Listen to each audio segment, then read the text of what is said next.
Hello, friends. Today I will tell you about an amazing drama film by Turkish director Mehmet Ada Öztekin, released in 2019. It's a remake of the South Korean film titled Miracle in Cell Number 7. A young, beautiful girl standing in front of a mirror hears the news of the abolition of the death penalty in Turkey and takes out an old cigarette case from the drawer. It's clear that the item holds sentimental value to her as a memory. The story shifts to earlier years. A teacher calls for Ova Kunchu and, amidst the applause of the class, pins a distinction badge, a red ribbon, to his uniform for his academic performance and behavior. Outside, the girl's father is waiting for her. They exchange a strange phrase understood only between them.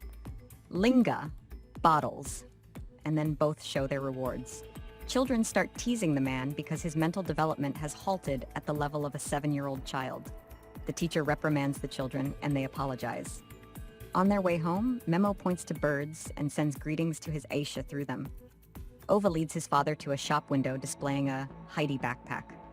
The girl really wants it, but her father doesn't have the money. The shopkeeper agrees to lend it, but Memo refuses. He will earn money and then buy the backpack for his daughter. Later, he goes to herd sheep, and Ova wonders what's wrong with him. Grandma explains that her dad is special because he is the same age as her. Evening falls. Ova reads a book and ponders. The hero's parents have become angels. What if her dad also dies? But he reassures the girl he will always be with her. In the morning, Memo makes sweets from apples. He will sell them on holidays because she dreamed all night about the Heidi backpack. On the way to the parade, Ova stops by the shop window again and sees the daughter of a high-ranking army lieutenant colonel, Seda. Meanwhile, a military unit marches along the mountain road. One of the soldiers first falls behind, then disappears into the mountains. In the town, a children's parade begins. Memo sells his sweets and greets the passers-by. The parade is over, and father and daughter hurry to the shop, but the backpack is not in the window. Entering inside, they see the item on Seda's back. Ova is desperate. Memo tries to plead with Seda's father to give them the backpack, but he brushes off the persistent nuisance. Grandma is upset about the incident, but Ova is sad not because of the backpack, but mainly because Seda's father hit her dad. Grandma comforts Memo, and he worries, will Ova still smile? The woman hugs her grandson. He has a good heart, no worse than other people. The lieutenant colonel and his family relax by the river with friends. Their children play nearby. Suddenly, Memo appears with his sheep right by the children. They start teasing the man.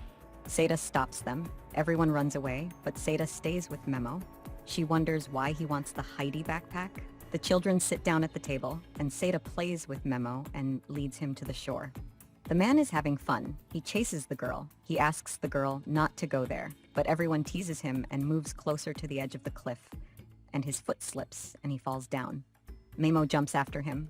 Seda's mother notices that the girl is missing. She becomes suspicious, hearing that Seda is playing with a crazy person, and she asks her husband to find their daughter. Memo carries the lifeless body to the shore and tries to revive her.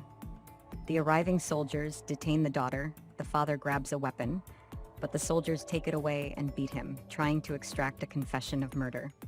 He screams that he saw everything, the one-eyed giant. But the confession is obtained, and the lieutenant colonel sends Memo to prison. Morning comes. Ova's grandmother hopes that Memo will be released soon, but the guard informs her that her grandson drowned the girl in the lake. The woman doesn't believe it. He is not capable of such villainy.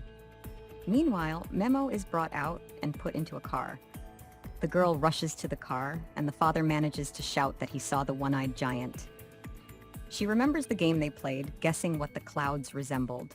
It was then that her father called the fortress overlooking the lake the one-eyed giant.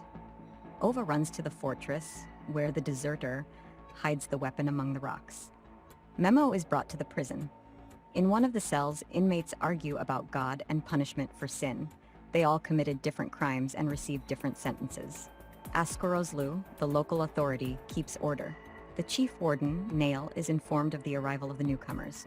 Gendarmerie Captain Farouk shows a special order regarding Mehmet Kunchu and can't resist hitting him. Nail is puzzled. He doesn't believe that Memo is intellectually disabled. He asks not to inform the fellow inmates of what the man is accused of. He'll simply be killed. Ova runs to the fortress and finds the boy there. He confesses to seeing everything that happened at the lake. the girl rushes back to her grandmother. Memo is led into the cell.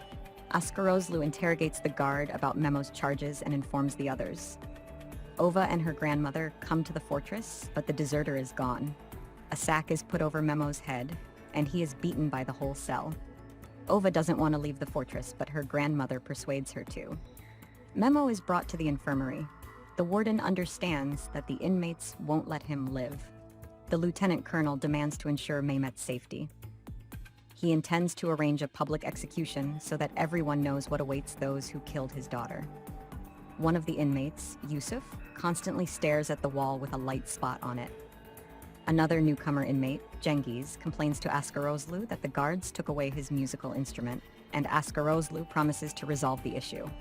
But then Captain Farooq bursts into the cell with his subordinates. After the search, he orders not to touch Memo under any pretext. Otherwise, her father, the lieutenant colonel, will deal with each of the prisoners. 10 days later, Ova still guards the fortress. Memo is transferred from the infirmary to the cell. Askarozlu asks Yusuf what he is constantly looking at, but he remains silent. Askarozlu orders Memo to be assigned as an assistant to Selim, who is in charge of the household chores. The inmates go out for a walk, and Memo rejoices to see birds. The others look at him with confusion, which increases when people see how the guy tries to release the pigeons and tells them about his daughter, Ova. He begs for a piece of paper and writes a letter to his daughter, calling his fellow inmates friends, but the guard tears it apart. Out of despair, Memo shouts his daughter's name through the inspection window until the guard closes it. The inmates watch as a praying mantis is released and again wonder, is this a cruel killer? Teacher Mine finds Ova at the fortress. The girl doesn't go to school, she waits for a witness. And then the woman promises to take her to her father. The court decides that Memo is guilty of murder and is sentenced to death by hanging. Mine, Grandma, and Ova arrive at the prison, but they are not allowed in. While they argue with the guards, Ova walks to the walls. She shouts her father's name. He hears and rushes into the yard. All the inmates watch as the man bangs against the wall, trying to reach his daughter. The guards grab him, but the inmates prevent them from hitting the guy and themselves take him to the cell. And the warden Nail scolds the soldiers trying to catch the girl. Cengiz gets his instrument back. The inmates can't understand how Memo could be convicted, as he can't fully be responsible for his actions. But it turns out he's been deemed completely healthy. Ova worries about her grandmother's health. What will happen if she goes to heaven? And the grandmother promises not to do so until the girl grows up. The inmates arrange a meal, during which Cengiz plays and sings for everyone, and Memo tells how he married Aisha and how Ova was born. At night, Askarozlu goes to the washroom near the room. Memo sees Cengiz taking something out of the musical instrument and follows him. It turns out Cengiz came to the prison to kill the authority figure, and he hid a knife in the instrument. But then Memo bursts into the room and prevents Askarozlu from being killed. Fellow inmates rush in and grab the murderer. And Askarozlu decides to do everything to bring Ova to her father. He turns to his accomplices on the outside for help. The warden receives an order for Mehmet's execution. 2 men pass conditional words to Ova, and the girl goes with them to the prison. In the visiting room, she is introduced by Askarozlu's wife, Hadija, and she is convinced that this is her husband's daughter. One of the guards quietly takes the girl to the inner courtyard and hides her in a food delivery table. Memo lies on the bed when suddenly he hears his daughter's voice. The inmates tearfully watch the reunion of father and daughter. Ova tells about the deserter, and those around realize that Memo is not guilty of anything. And she approaches Yusuf and asks about the tree on the wall. The grandmother discovers the girl's disappearance and finds her note, and suddenly she feels unwell. She falls to the ground and becomes an angel. Intermittently, the fellow inmates talk to Ova and tell her that they are all sick, just like her dad. As soon as he gets better, her dad will return. Each of them answers the girl's questions and tells what illness they have. One abducted a girl and fell ill from love. The other unintentionally deceives people and takes their money, and Ova extends him some change from her pocket, while Askarozlu made several people angels, but he won't do it anymore. Finally, Ova approaches Yusuf. He believed the liar and killed his daughter, burying her under the very same tree. Memo and Ova feel sorry for the man. At that moment, the guards enter the cell, and Memo innocently reveals where Ova has hidden. Nail is outraged. Askarozlu again speaks of Memo's incompetence. He immediately showed Ova he doesn't have an ounce of cunning. But Nail has a medical commission report. Fellow inmates assert Memo's innocence. The lieutenant colonel sent him behind bars. There's a witness. Askarozlu asks Nail to listen to Ova and find the witness. The man takes her home, but Mine comes out to meet them and informs about the grandmother's death. Nail goes to the fortress and finds the deserter's hiding place. He realizes the girl was telling the truth. He asks Farouk to start searching for the deserter. Yusuf tells Hafiz about his crime. He doesn't hope for God's forgiveness, but Hafiz reminds him of redemption. If he wronged his daughter, he must do everything to save other children. Mine tells Ova about the evidence found. On the traditional visiting day, Hadija brings their 3 children to Askarozlu, and the man suddenly realizes it's the most precious thing he has. He promises to lead a normal life and work after his release. Mine goes to Nail and sees a gallows in the prison yard. The man is upset. The lieutenant colonel is in a hurry. Elections are coming up. Nobody cares about petitions. A public execution is needed. Memo asks Ova about the health and mentions names. Fellow inmates are puzzled. He said he had no one. He explains, these are his sheep. The men laugh. Only Memo could give animals human names. And then the girl speaks of her grandmother's death. Memo cries, and the others realize that the girl is completely alone now. The military catch the deserter, and he confesses that he saw the girl fall from the cliff and the shepherd pulled her out. Farouk informs Nail about this. At the same time, the lieutenant colonel finds out and goes to the deserter. He asks the guy to tell him everything in order, and as he walks around him, he shoots him in the back of the head. And then he reports that he tried to escape. Nail is told about this. Fellow inmates also learn this news, but they can't do anything. Memo is brought to Nail, where Ova and Mine are waiting for him. The teacher assures that she will take care of the girl until Memo returns. And then Memo sees the gallows and realizes that he will die soon. He doesn't want to be an angel. Mine says there won't be an execution. They believe her. Ova remembers her grandmother's words. The birds her father chases don't fly to heaven. They come in summer and fly away in winter. And also, no matter what they say, her father is a good man. Memo bids farewell to his fellow inmates. They bless him and the man goes to the execution. Nail and Farouk watch the completed hanging. Morning comes. Nail's car pulls up to the house. The man hands Yusuf's cigarette case to the girl. 2 days earlier, Askarozlu and Hafiz talk to Yusuf.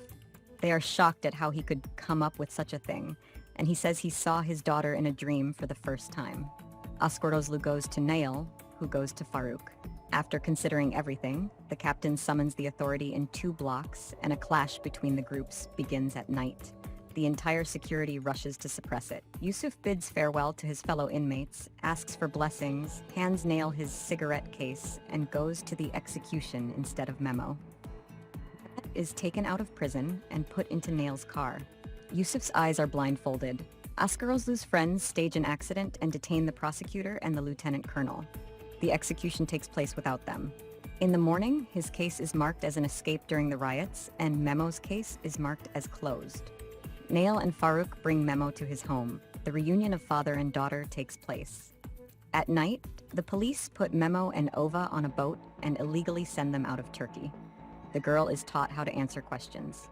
They bid farewell, and the boat departs. A beautiful young woman holds a cigarette case in her hands and smiles through tears. An incredibly touching movie with stunning performances by the actors. And the greatest miracle of life is the love between children and parents. When they love simply because they love, not for something, not despite something, but just because they are each other's friends. Friends, thank you for watching. Write in the comments what you think about this movie, and please don't forget to support us with a like and subscribe.